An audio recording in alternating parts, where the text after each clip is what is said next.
नमस्कार दोस्तों। दिल्ली के राजनीतिक गलियारों में एक खबर मीडिया के एक सेक्शन द्वारा बहुत तेजी से प्रसारित की जा रही है और ये खबर गुजरात के चुनाव के नतीजों से जुड़ी हुई है, हिमाचल प्रदेश के चुनाव के नतीजों से जुड़ी हुई है। ये खबर है कि बीजेपी के अगले अध्यक्ष कौन होंगे। जेपी नड्डा का जनवरी में कार्यकाल खत्म हो रहा है, शायद 22 या 23 जनवरी को उनका कार्यकाल खत्म हो रहा है और ये खबर बड़ी तेजी से चल रही है कि चूंकि हिमाचल प्रदेश में भारतीय जनता पार्टी को बुरी हार का सामना करना पड़ रहा है, इसी वजह से ये बदलाव होने जा रहा है। ये एविडेंट है, कुछ लोग ये कह रहे हैं। दूसरे, एक बात ये भी आई है सामने कि आखिरकार हटाया जाएगा जेपी नड्डा को तो अध्यक्ष बनेगा कौन, और उसके लिए भी लोगों ने नाम सोच लिया है। वो नाम है गुजरात के प्रदेश अध्यक्ष CR पाटिल का। गुजरात में आप सब जानते हैं कि बीजेपी ने शानदार सफलता हासिल की, रिकॉर्ड तोड़ जीत मिली है, 150 से ज़्यादा सीटें जीती हैं।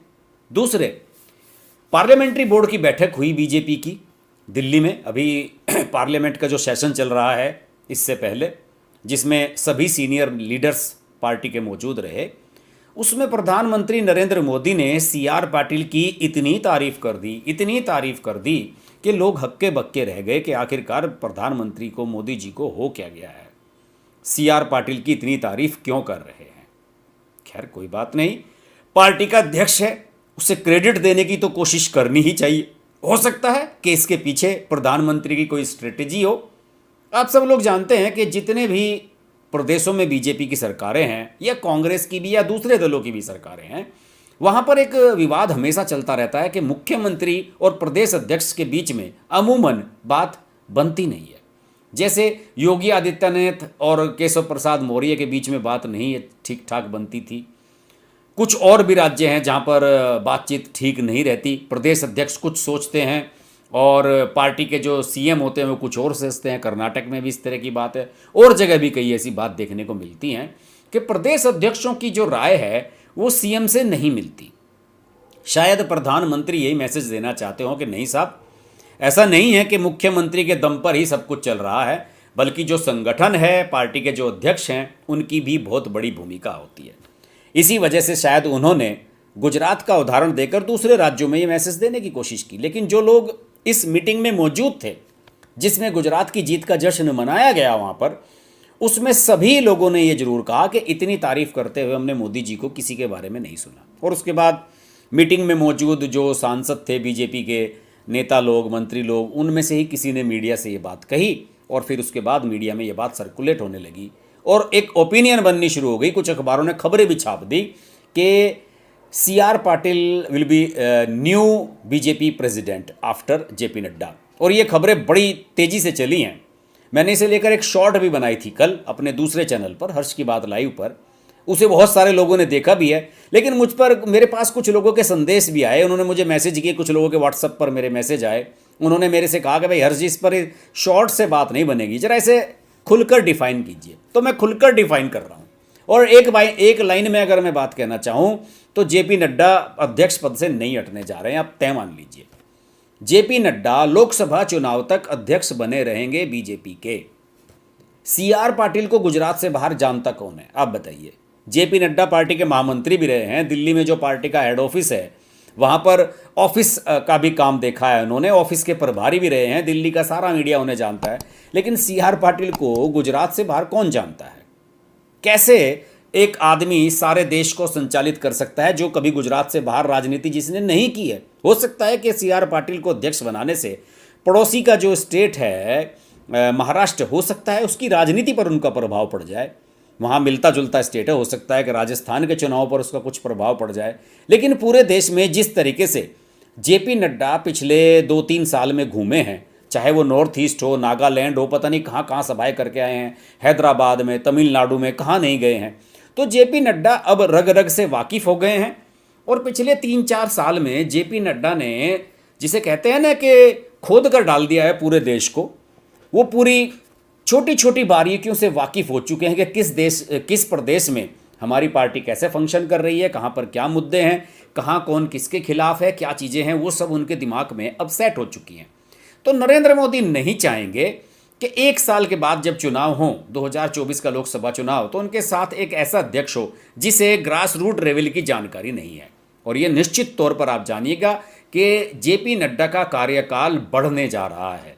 ये मैं नहीं कहता कि मैं बहुत बड़ा भविष्यवाणी करता हूँ, लेकिन जो मेरी राजनीतिक समझ है, जिस हिसाब से मैं चीज़ों को देखता हूँ, परखता हूँ, मेरा मानना है कि जेपी नड्डा कंटिन्यू करेंगे और लोकसभा चुनाव उन्हीं के नेतृत्व में लड़ा जाएगा। दूसरी ओर एक और भी खबर चली है सीआर पाटिल को लेकर कि सीआर पाटिल ने इसी 20 तारीख को, आने वाली 20 दिसंबर को दिल्ली के जिमखाना क्लब में एक बड़ी दावत का, एक डिनर पार्टी का आयोजन किया है।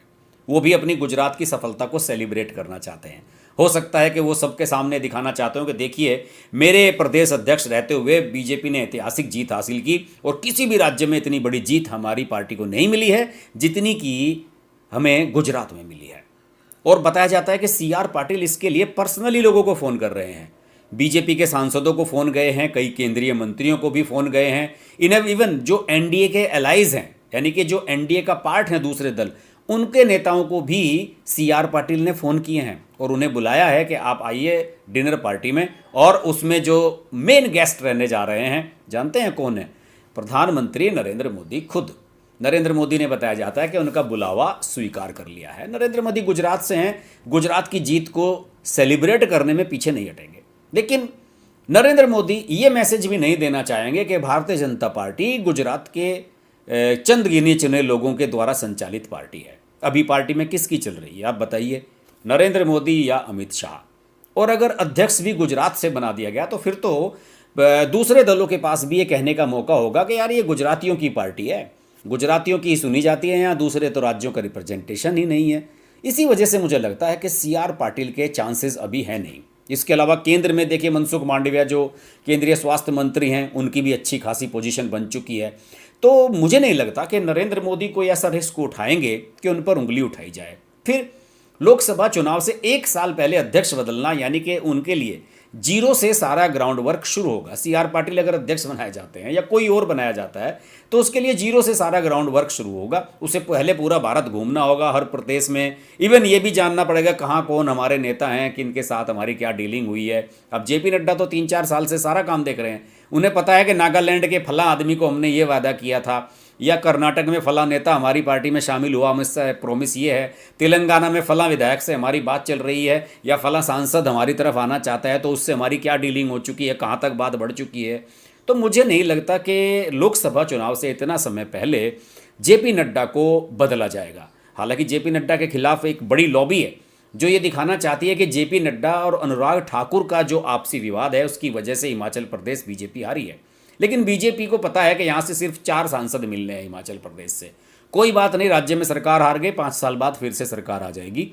लेकिन लोकसभा चुनाव पर उनका फोकस है और केवल 4 लोकसभा सीटों वाले प्रदेश की जिम्मेदारी का एक, उसकी हार का एक, क्या कहना चाहिए कि ठप्पा लगाकर आप अपने राष्ट्रीय अध्यक्ष को कम से कम नहीं हटा सकते हैं। हो सकता है अनुराग ठाकुर के खिलाफ कुछ एक्शन हो, अनुराग ठाकुर को लेकर कुछ पॉलिसी बने, लेकिन मुझे नहीं लगता कि पार्टी इस बात को और ज़्यादा बढ़ाना चाहेगी। पार्टी ये चाहेगी कि ये दोनों लोग इस हार से सबक लें, आपस में बैठें, बात करें और आगे के लिए मूव ऑन कर जाएं।